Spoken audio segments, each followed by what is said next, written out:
देखिए, बजट जैसा उम्मीद की जा रही थी लगभग उस पर खरा उतरा है, हुँ, क्योंकि हम पिछले कई सालों से देख रहे हैं, एक जो मिडिल क्लास, जो एक बीजेपी का कोर वोटर भी है, वो बड़ा निराश होता था हर बजट से हुँ, कि उसको उसको उस तरह की रिलीफ नहीं मिलती थी।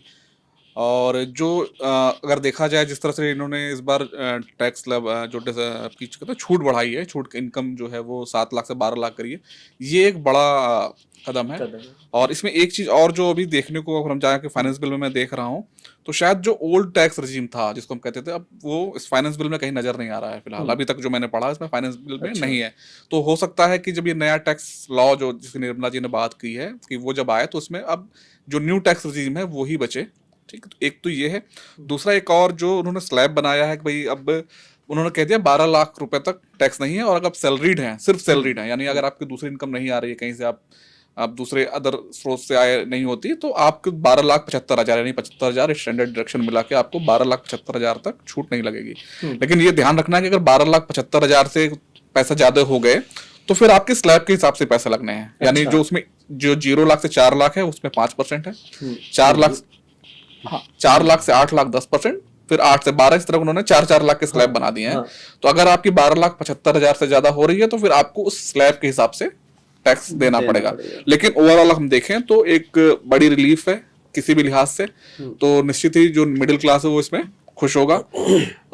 एक जो इंसेंटिवाइज करने की बात थी सेविंग की, वो मुझे लगता है गवर्नमेंट अब ओल्ड टैक्स रिजीम की जो व्यवस्था थी उसको बदलना चाहती है। तो जो हम नए टैक्स में देखेंगे वो एक अच्छी राहत मतलब उसमें हमें क्लियर हो जाएगा। हुँ, उसके अलावा भी टीडीएस और टीसीएस को लेके भी अच्छे हुए हैं, मतलब जैसे रेंट से जो पहले टीडीएस था, 2 लाख 20 हजार रुपए ज्यादा का रेंट था तो आपको टीडीएस हुँ, कटता था, अब 6 लाख कर दिया है वो। तो हुँ, वो भी एक बड़ा जंप है, मतलब 20 हजार से सीधा 50 हजार महीने का अगर हो रहा है। इस तरह टीसीएस में भी कई जगहों पे टीसीएस का भी वो कम किया है हुँ, उसके जो है। जैसे फॉरेन एजुकेशन के लिए अगर आप बच्चा किसी का बाहर पढ़ रहा है, हुँ, तो वो कितना भी पैसा भेज सकते हैं अगर वो किसी इंस्टीट्यूट में अच्छे पढ़ रहा है, उसमें से हटाई दिया है टीसीएस। उसके अलावा भी आप घूमने जा रहा है, कोई कहीं भी जा रहा है, तो 7 लाख की जो लिमिट थी उसको बढ़ा के 10 लाख कर दिया है। तो अच्छा। वो जो बहुत ज्यादा टैक्सेशन एक जो महसूस हो रहा था लोगों को, वो कम हुआ है।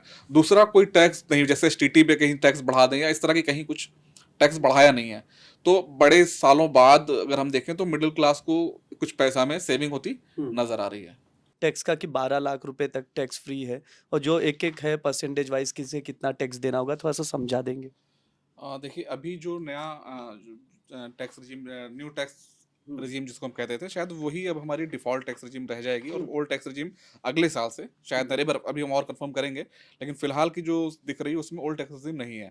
तो हम मान के चलते हैं कि अब वैसे भी 72% लोग ऑलरेडी न्यू टैक्स रजीम में आ गए थे, और इस बदलाव के बाद ये ज़्यादा ही आकर्षक हो रही है। तो अगर रहती भी है तो मुझे लगता है कि ज़्यादातर लोग न्यू टैक्स रजीम में ही आ जाएंगे। तो उस हिसाब से हम देखें तो जो पहली स्लैब है वो 4 लाख के, 0 से 4 लाख रुपीज़ की है। हुँ, उसमें नील टैक्स है, उसमें कोई टैक्स नहीं लगेगा।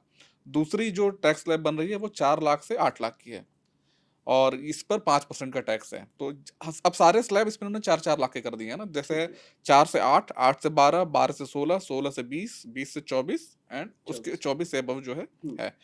तो 4 से 8 है 5%, हुँ, 8 से 12 है 10%, 12 से 16 है 15%, और 16 से 20 है 20%, और 20 से 24 है 25%, और उसके बाद 24 के ऊपर 30% 30 की रहेगी। सेस वगैरह जो थे अभी उस पर ज़्यादा क्लैरिटी है नहीं, तो सेस जो रहेंगे मान के चलते वो रहेंगे ही। और कैपिटल गेन टैक्स पे इस बार कोई बात नहीं की गई है, जो कि नया जो कानून आएगा उसमें उस पर ज़्यादा क्लियरिटी आएगी कि उसमें कैपिटल गेन टैक्स में क्या कोई इजाफा हो रहा है। अगर हम इस हिसाब से देखें तो अगर आपकी इनकम 12 लाख 75 हजार ज़्यादा है, सैलरीड क्लास में हो आप, तो फिर कितना टैक्स बनता है? तो हुँ, अगर हम देखें तो ये करीब, अगर 15 लाख है आपकी इनकम, टैक्सेबल इनकम 15 लाख मान लीजिए बनती है, हुँ, तो करीब 1 लाख 5 हजार रुपए की टैक्स लाइबिलिटी बनेगी ओके, आपकी, क्योंकि फिर आपको इन सारे स्लैब में जो भी टैक्सेबल है वो देना पड़ेगा। तो आप देखेंगे 4 लाख से 8 लाख के बीच में आपका लाइबिलिटी हुँ, बनती है 20 हजार रुपए की। फिर 8 लाख से 12 हजार के बीच में लाइबिलिटी बनती है 40 हजार की, तो ये 60 हो गए। फिर 12 से 15 के बीच में जो बनेगी वो 15% में बनेगी लाइबिलिटी, तो वो होगी 45 हजार की। हुँ, तो इस तरह से अगर आप देखें तो 1 लाख 5 हजार रुपए का एक टैक्स लाइबिलिटी बनेगी। दो बेनिफिट और जो मिले हैं हाँ, वो टोट है कि एक तो दो मकान अगर किसी के हैं तो वो उसको निल वैल्यू ले सकता है, मतलब उसको उस पर कोई असेसमेंट में आपको ओके, बताने की जरूरत नहीं है। आप दो मकान आप सेल्फ ऑक्यूपाइड हैं तो उसके लिए आप निल वैल्यू क्लेम कर सकते हैं। ठीक है, और जो हम रिटर्न फाइल करते थे, अभी तक 2 साल का रिटर्न हम अपडेट करके फाइल कर सकते थे, वो हुँ, बढ़ा के 4 साल कर दिया है। यानी अगर आपसे कुछ छूट गया है, कुछ रह गया है, तो आप 4 साल तक उसको उसका फ़ाइल कर अपडेट सकते रिटर्न हैं। फाइल हाँ, कर सकते हैं। ठीक है। ये 2 बेनिफिट थे और भी हम आगे पढ़ते जाएँगे हुँ, और जो भी हमें लगता है कुछ तो हम उसको ज़रूर शेयर करेंगे।